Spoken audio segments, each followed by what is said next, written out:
আসসালামু আলাইকুম। গতকাল রাতে ডাকসুর সাবেক ভিপি গণ অধিকার পরিষদের সভাপতি নুরুল হক নূরের উপরে নৃশংস, ঘৃণ্য এবং হত্যার উদ্দেশ্যেই ষড়যন্ত্রমূলকভাবে একটি হামলা হয়েছে।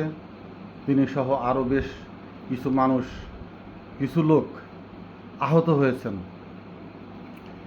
এই হামলার তীব্র নিন্দা, ঘৃণা এবং অত্যন্ত জোরালোভাবে ক্ষোভ প্রকাশ করছি। ঠিক তেমনি রাষ্ট্রের আইন শৃঙ্খলা বাহিনীর উপরে বা তাদের উদ্দেশ্যেই বলতে চাই, এই নৃশংস হত্যার উদ্দেশ্যে আক্রমণকারীদের চিহ্নিত করা হোক, তাদেরকে বিচারের আওতায় আনা হোক। কিন্তু রহস্য ঘনীভূত হচ্ছে দিন দিন। আওয়ামী লীগের পরে এত ধরনের চড়াও হলো, তাদের কার্যক্রম স্থগিত করা হলো, তাদের নেতাকর্মীদেরকে দেশ থেকে কেউ কেউ চলে গেল, কেউ জেলে, বিভিন্নভাবে। কিন্তু তাদের গোড়ায় যে পানি ঢালল, তাদের যে বাঁকা গাছ সোজা রাখবার জন্য যে পেলা লাগানো, পিলার হয়ে যাদেরকে সমর্থন জুগিয়ে এলো, সেই জাতীয় পার্টির শরীরে একটি আঁচড়ও লাগলো না, বা তাদের নিয়ে কোনো কথা সমালোচনা পর্যন্তটা হলো না। এর নেপথ্যে কি কোথাও কিছু লুকানো আছে? এটা খুঁজে বের করতে হবে। আমরা চাই আওয়ামী লীগের মতোই জাতীয় পার্টির কার্যক্রম সম্পূর্ণভাবে নিষিদ্ধ হোক এবং তাদের দলীয় কার্যক্রম স্থগিত না, শুধু বাংলাদেশের রাজনীতি থেকে ধুয়ে মুছে ফেলার যত ধরনের আইনি পদক্ষেপ নেওয়া যায়, রাষ্ট্র তার সমস্ত ক্ষমতা প্রয়োগ করে এর বিরুদ্ধে ব্যবস্থা নেবে। কিন্তু আমি নুরুল হক নূরের এই সহানুভূতির সময়ও আমি কিছু কথা বলতে চাই। পাতানো খেলায়, অর্থাৎ ম্যাচ ফিক্সিংয়ে নুরুল হক নূর অত্যন্ত সিদ্ধ হস্তের একজন মানুষ। মোসাদের সাথে তার সাক্ষাৎ হয়েছিল, প্রথমে না স্বীকার গেলেও পরবর্তীতে তিনি স্বীকার করেছেন। এর আগে আমি বারবার বলেছিলাম, নুরুল হক নূর পাতানো খেলা খেলতে অভ্যস্ত, পাতানো রাজনীতিতে অত্যন্ত অভ্যস্ত বা দক্ষ একজন কারিগর। আওয়ামী লীগের সময় যেমন 19 সালে কোটা বিরোধী আন্দোলনও করেছে, সে এককভাবে নেতা হবার জন্য রাজনীতিতে পদার্পণ করেছেন এবং আওয়ামী লীগের বিভিন্ন ধরনের, শেখ হাসিনাকে মা বলে মায়ের চেহারা খুঁজে আওয়ামী লীগের বিভিন্ন নেতাকর্মীদের সাথে সামঞ্জস্য করে বেশ পয়সা করি কামিয়েছেন, যার জন্য তার ব্যক্তি স্বার্থের লক্ষ্যেই পুরা 19 সালের একটি বিপ্লবকে, অভ্যুত্থানকে সে চূড়ান্তভাবে ধ্বংস করে দিয়েছে। যার জন্য সেই আন্দোলনের ফসল আবার 24-এ করতে হয়েছে, 24-এ আবার রক্ত দিতে হয়েছে ছেলেদের। রাজনৈতিক নেতা হয়ে সে তার সভাপতিত্ব বহাল রাখার জন্য জুলাই আগস্ট আন্দোলন থেকে শুরু করে আওয়ামী লীগের জন্য, আওয়ামী লীগের পক্ষে যত ধরনের কথা বলা যায়, তাদের পক্ষে সাহায্য করা যায়, তাদের পুনর্বাসনের জন্য সে সবসময় এই আন্দোলনের বিপক্ষে কথা বলেছে এবং আওয়ামী লীগকে সমর্থনেই কথা বলে গেছে। শেষ অবধি তার রেহাই হলো না, তাকে নির্যাতনের শিকার হতে হলো। জামাত নয়, বিএনপি নয়, সে যে পক্ষেরই দালালি করেছিল, সেই তার দোসরই, তারা সহোদর, তারই আর এক সহোদর জাতীয় পার্টির হাতে। এখন এই মুহূর্তে যখন নির্বাচনমুখী দেশ, মানুষের ভিতরে নির্বাচনের গুঞ্জন শুরু, তখন তিনি নির্যাতিত হলেন অন্য কোনো দলের না, জাতীয় পার্টির দ্বারা। আমার প্রশ্ন, আমি জানি সে আহত হয়েছে, হাসপাতালে ভর্তি, অনেকটাই জখম হয়েছেন, শঙ্কামুক্ত তবে। কিন্তু আমার কথা হলো, এই মুহূর্তে জাতীয় পার্টি তার গায়ে হাত তুলতে যাবে কেন বা গেল কেন? 2500 কোটি টাকা যে সালম শেখ হাসিনাকে দিয়ে আসছে, সেই টাকার কিছু অংশ কি দেশে ঢুকলো? দেশে যে একটা অরাজকতার সৃষ্টি হচ্ছে, করতে যাচ্ছে, এটা কি তার শুরু মাত্র? বিএনপি কেন নুরুর গায়ে হাত তুলল না? জামাত কেন হাত তুলল না? বা অন্য কেউ গেল না কেন? সে যাদের পাশাপাশি ছিল, জাতীয় পার্টি কেন তুলল তার গায়ে হাত? অন্য কেউ তো তুলতে পারত। তাহলে জাতীয় পার্টি এবং তার ভিতরে একটা আন্ডারস্ট্যান্ডিং আছে যে তুমি এইভাবেই করো, আমরা এইভাবে করে করে দেশের ভিতরে, তাও রাজধানী ঢাকার কাকরাইলের মতো জায়গায় এইখানে এই ধরনের একটি পরিস্থিতি তৈরি করতে হবে যেটা সারা দেশ দেখবে, সারা বিশ্ব দেখবে, এবং এ নিয়ে একটা আনুকূল্য, অনুকম্পা পাবার, সহানুভূতির জায়গা দেশের মানুষের ভিতরে তৈরি হবে।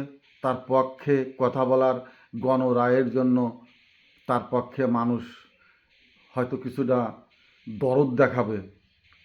এরকম একটা পরিস্থিতির জন্য কি তিনি আবার সেই পাতানো খেলায় মেতে উঠল, নাকি প্রকৃত পক্ষেই তার উপরে রাজনৈতিক উদ্দেশ্যে হামলা হলো? ঘটনাটা কি ব্যক্তিগত ঘটনা, কোনো কিছুর ভাগাভাগি নিয়ে অন্তর্দ্বন্দ্বের ঘটনা, নাকি রাজনৈতিক প্রতিহিংসামূলক হোক, রাজনৈতিক আধিপত্য বিস্তার হোক, রাজনীতির মাঠে যার যার অবস্থানকে আরও উন্নত শক্তিশালী করবার ভিত্তি প্রস্তুতের জন্য এ ধরনের আক্রমণ হলো? এইগুলো আগে খুঁজে বের করতে হবে। আমি চাই নুরুল হক নূরের উপরে যে আক্রমণ হয়েছে এটার সঠিক তদন্ত বিচার হোক, কিন্তু তার ভিতরে রহস্য যদি থেকে থাকে সেটাও খুঁজে বাইর করতে হবে।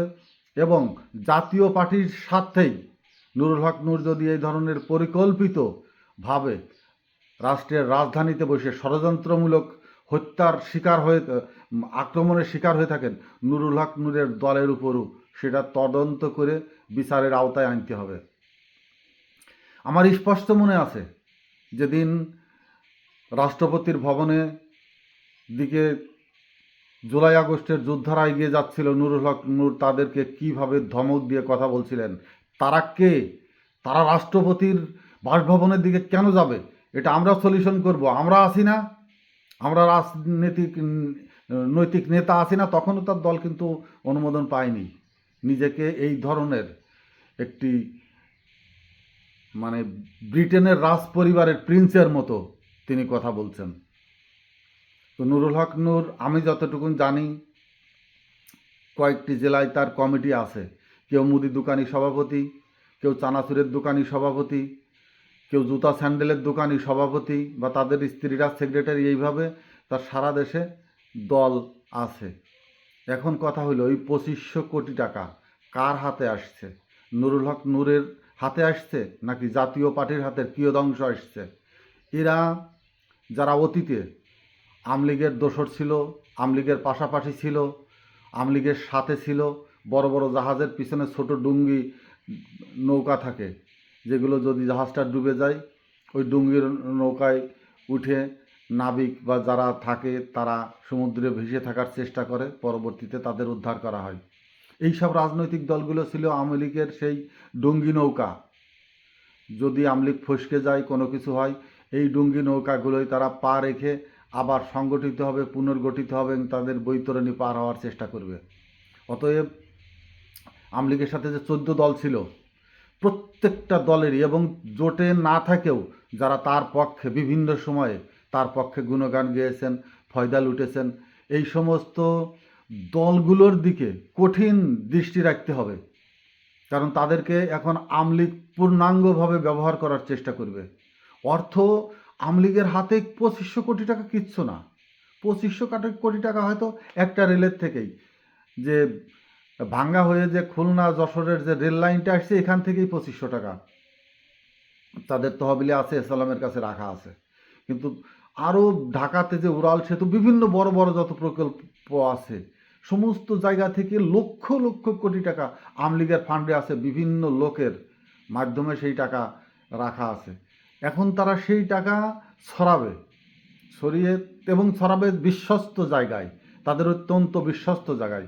বিশ্বস্ত জায়গা পুরা দলও হতে পারে, দলের কোনো ব্যক্তিও হতে পারে, পুরা বিএনপি এর ভিতরে নাও থাকতে পারে, কিন্তু বিএনপির কিছু নেতা আছে যারা সবসময় নিজেদেরকে হাইলাইটসে রাখে, নিজেদেরকে মিডিয়ার সামনে রাখে, নিজেদেরকে বিএনপির হাই কমান্ডের নেতা হিসাবে পরিচিত রেখে জনগণের মাঝে জনপ্রিয়তা অর্জনের চেষ্টা করেছে যেন তাদের কথা শোনে।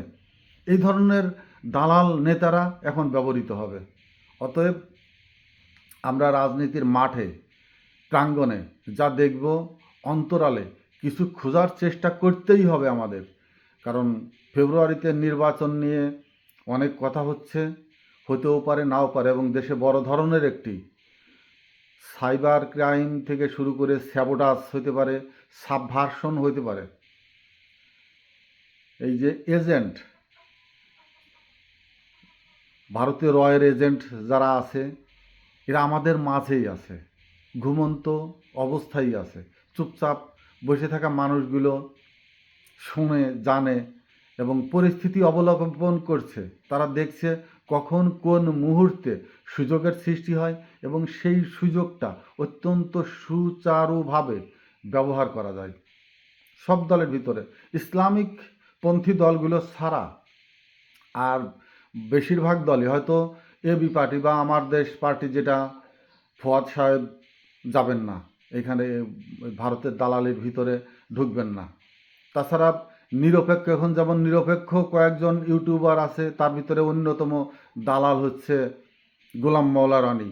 সে কোথায় আছে জানে না, কিন্তু সে মনে করে সে দেশের সর্বেসর্বা একজন সম্মানী, অত্যন্ত হেভিওয়েটের মানুষ। সে বড় ধরনের রাজনৈতিক নেতা, বিচক্ষণ ব্যক্তি। সে সাংবাদিক ইলিয়াস হোসাইনের সাথে মাঝে যে গণ্ডগোল পরিস্থিতিটা তৈরি করলো, ওখানে বলেছেন বড় বড় রাঘব বোয়ালকে সে খেয়ে ফেলেছে, গিলে ফেলেছে। অর্থাৎ সে বড় ধরনের, বড় মাপের একজন খেলোয়াড় মনে করে। এইসব খেলোয়াড়রা হয়তো এখন ব্যবহৃত হবে, কারণ তারা ঘুরিয়ে ফিরিয়ে যেভাবেই হোক, সাংবাদিক মাসুদ কামাল, জেডে খান, যে মঞ্চ ৭১-এর আহ্বায়ক, মুক্তিযোদ্ধাদের একত্রিত করার জন্য ডাক দিয়েছেন। আমিও মুক্তিযোদ্ধা, কিন্তু আমরা দালাল মুক্তিযোদ্ধা নই। দালাল মুক্তিযোদ্ধারা বেনিফিশিয়ারি, আওয়ামী লীগের কাছ থেকে প্রচুর অর্থ, সুযোগ, সুবিধা লুণ্ঠন করেছে। কিন্তু দেশপ্রেমিক মুক্তিযোদ্ধা যারা, যারা কোনো দলের কাছে বিক্রি হয়নি, সেই সব মুক্তিযোদ্ধারা জেড খানের আহ্বানে সাড়া দেবে না, যায়নি। কিন্তু লতিফ সিদ্দিকিরা, কেন যে কাদের সিদ্দিকি গেল না আমি জানি না, তো লতিফ সিদ্দিকির মতো লালায়িত ব্যক্তি যারা, যারা ঘু শুকার মতো সম্মান খুঁজে বেড়ায়, উচ্চ পদ খুঁজে বেড়ায়, পদ পদবি খুঁজে বেড়ায়, নিজেকে দেশের বড় নেতা বানানোর মোহে ঘুরে বেড়ায়, এইসব মানুষগুলো এখন এই মঞ্চ ৭১ বা আওয়ামী লীগের যে টাকার যে থলে গাধার সামনে ঝুলিয়ে দিয়েছে মূল্য, এই থলের উদ্দেশ্যে উন্মুখ হয়ে যাবে, পাগল হয়ে যাবে। তারা দিক বিদিক রাষ্ট্রের বিরুদ্ধে কথা বলবে, ষড়যন্ত্রে লিপ্ত হবে। এই ষড়যন্ত্র খুঁজে বের করতে হবে। রাষ্ট্র চেষ্টা করলেই পারবে, চেষ্টাটা করতে হবে। চেষ্টা করলে রাষ্ট্র অনেক কিছুই পারে। এর তথ্য বের করে নুরুল হক নূর যদি এই ভূমিকার জন্য নিরপরাধ হয়, সেটারও বিচার করতে হবে। এবং জাতীয় পার্টির সাথে তার কী নিয়ে দ্বন্দ্ব, অন্য কারোর সাথে হইল না কেন? জাতীয় পার্টি আওয়ামী লীগের সহোদর ছিল, নুরুও শেখ হাসিনার সহোদর ছিল। এই দুই সহোদরের ভিতরে কী নিয়ে আত্মদ্বন্দ্ব? টাকা ভাগাভাগি, ওই ২৫০০ কোটি টাকা কে কতটুকু নেবে সেইটা, নাকি অন্য কোনো কিছু আছে এর ভিতরে? অবশ্যই খুঁজে বের করতে হবে। তবে আমি কিন্তু নুরুল হক নূরের উপরে এই হামলার তীব্র নিন্দা, প্রতিবাদ, এর সুষ্ঠু তদন্ত সাপেক্ষে বিচারের আহ্বান জানাচ্ছি। রাষ্ট্রের এ ধরনের সিচুয়েশন তৈরি, যদি রাষ্ট্রীয় যে গোয়েন্দা সংস্থাগুলো আছে তাদের ব্যর্থতা হয়, তার জন্য রাষ্ট্রের স্বাভাবিক গতির ব্যত্যয় ঘটে, সেখানেও খুঁজে হাত দিতে হবে। আমি যতটুকু জানি, গোয়েন্দা পিছনে একজনের পিছনে আর একজনেরও তো গোপনীয়তার কাজকর্মের উপরে পর্যবেক্ষণ করা হয়। দেশের রাজনৈতিক উদ্দেশ্যে গোয়েন্দা সংস্থাগুলো কে কার দিকে কাজ করছে, একই সংস্থায় থেকে কোন ব্যক্তি কোন দলের সাথে গোপনে যোগাযোগ রাখছে, তাদের কোন কর্মকর্তার বার্তাবাহক হয়ে কোন রাজনৈতিক নেতার সাথে তাদের চাল চলন যোগাযোগ বহায় রেখেছে, এগুলো কিন্তু আরেকটি গোয়েন্দা সংস্থা পর্যবেক্ষণ করে। আমার জানা মতো তৎকালীন সময়ে। এখন রাষ্ট্রের কী অবস্থা অনেক কিছুই জানি না, ওর ভিতর থেকে বের হয়ে আসছি। তবে এই সব জায়গাগুলো শক্তপোক্ত এবং বিশ্বস্ততার জায়গায় পরিণত করতে হবে। তাহলে দেশের এই স্যাবোটাস সাবভার্সন থেকে বা দেশের এই মব জাস্টিস বলেন বা মব সৃষ্টি বলেন, যাই বলেন না কেন, এর থেকে জাতি জাতি রেহাই পাবে, জাতি এই ধরনের পরিস্থিতি থেকে পরিত্রাণ পাবে। অতএব সজাগ দৃষ্টি শুধু রাষ্ট্রের নয়, প্রত্যেকটা নাগরিকের উচিত তাদের তীক্ষ্ণ দৃষ্টি রাখা এবং পরিস্থিতি অবলোকন করা, দেশকে কে কোথায় কোন দিকে নিয়ে যাচ্ছে। স্বাধীন দেশ, আমরা দেশের স্বাধীন নাগরিক, আমাদের স্বাধীনতা বজায় থাক, আমাদের স্বাধীন নাগরিকত্ব নিয়ে সম্মানের সাথে, নাগরিক সম্মানের সাথে মৃত্যু পর্যন্ত বেঁচে থাকতে চাই। আসসালামু আলাইকুম।